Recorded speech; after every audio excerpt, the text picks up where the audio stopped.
JVC KW-M865BW promises premium wireless CarPlay and Android Auto plus Sirius audio tuning in a mid-price package.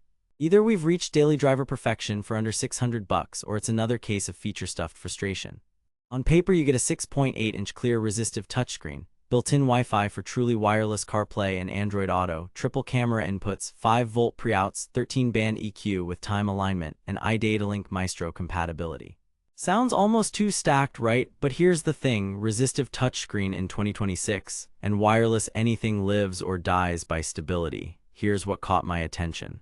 I daily drove this head unit for 2 weeks across city traffic, highway runs, and a couple of night drives, and I pushed every feature from audio tuning to multiphone Bluetooth. I've put the direct link to check current pricing in the description, but before you click anything, let me show you what I discovered after 2 weeks of testing. Let's set expectations. JVC positions the KW-M865BW as a no-disc, all-digital, wireless smartphone hub with Sirius expandability and tuner-level sound control. The headline promises wireless or wired Apple CarPlay and Android Auto with fast, reliable connection. Audiophile tools, 13-band EQ, digital time alignment, K2 sound enhancement, 5-volt pre-outs. Expandability. 3 camera inputs, SiriusXM ready, iDataLink Maestro for vehicle data. A customizable resistive touchscreen that stays visible and responsive in the dash. Sounds compelling, right? Pretty bold claims for a unit that still uses resistive touch, but here's where things get interesting. Reality check. They claim wireless CarPlay and Android Auto just work. What you actually get is mostly solid performance with a few caveats. Here's why. In my testing, wireless CarPlay auto-connected 9 to 12 seconds after ignition on average, good. In dense downtown areas with lots of 5 GHz noise, I saw 2 brief dropouts over a week. Reconnects were automatic within a few seconds. Android Auto was similar, but more phone-dependent. A Pixel 7 was flawless. A Galaxy S21 had a couple of hiccups on a long freeway run.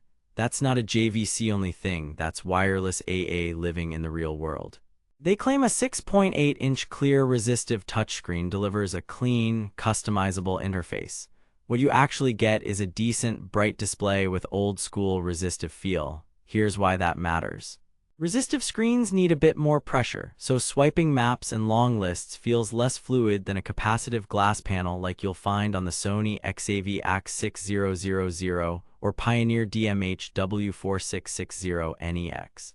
Visibility is fine in daylight, but glare is a thing if your dash gets direct sun. Digital angle adjustment helps, but it's not magic. They claim K2 improves the digital sound for all sources.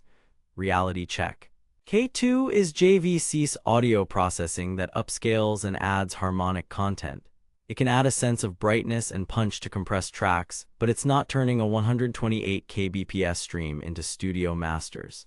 The actual heavy lifters here are the 13-band EQ, time alignment, and those 5-volt pre-outs.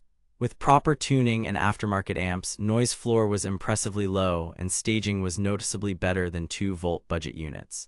They claim multiphone Bluetooth with JVC streaming DJ is party-friendly. Here's where it gets mathematically impossible. Yes, you can pair up to 5 phones and hand off music, but you can't stream 5 at once. Someone still has to control the queue, and switching mid-song is clunky. That's not switching, that's expensive confusion if you expect a silent handoff. For road trips it's fine, for instant DJ battles, temper expectations. They claim triple camera inputs make the unit future-proof. What you actually get is excellent flexibility. I ran a backup cam, a front cam for curb checks, and still had room for a trailer cam. Switching was quick, and the ability to repurpose the AV input for a camera is genuinely useful.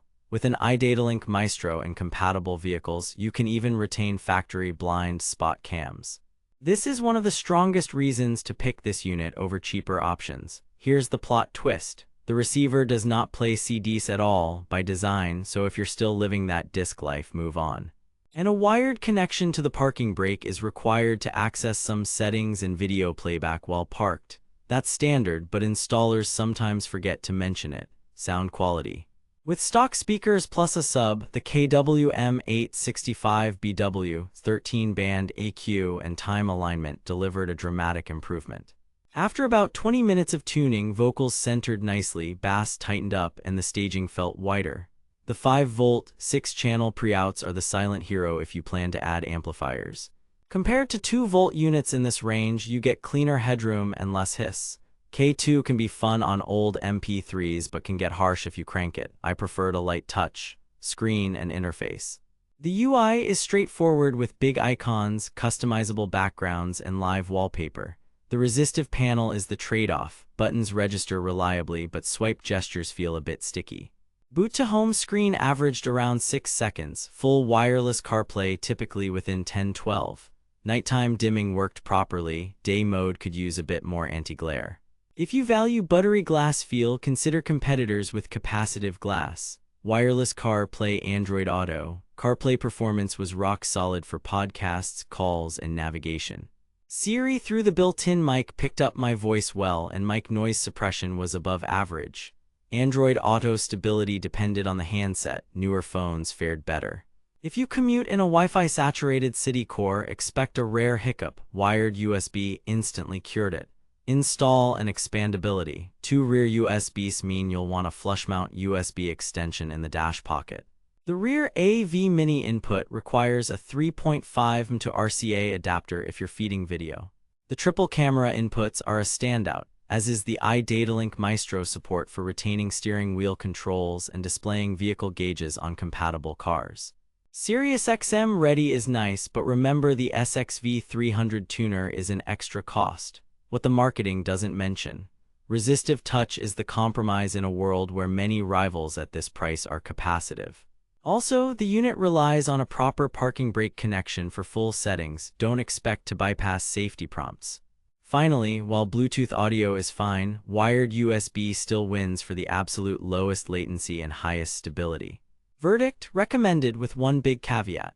At around 549.98 and a 4.4-star Amazon rating, the JVC KW-M865BW earns its keep if you prioritize wireless CarPlay or Android Auto, serious tuning tools, and multiple camera inputs.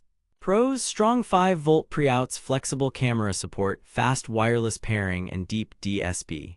Cons: resistive screen feel, occasional wireless hiccups in noisy RF environments, and a few install quirks.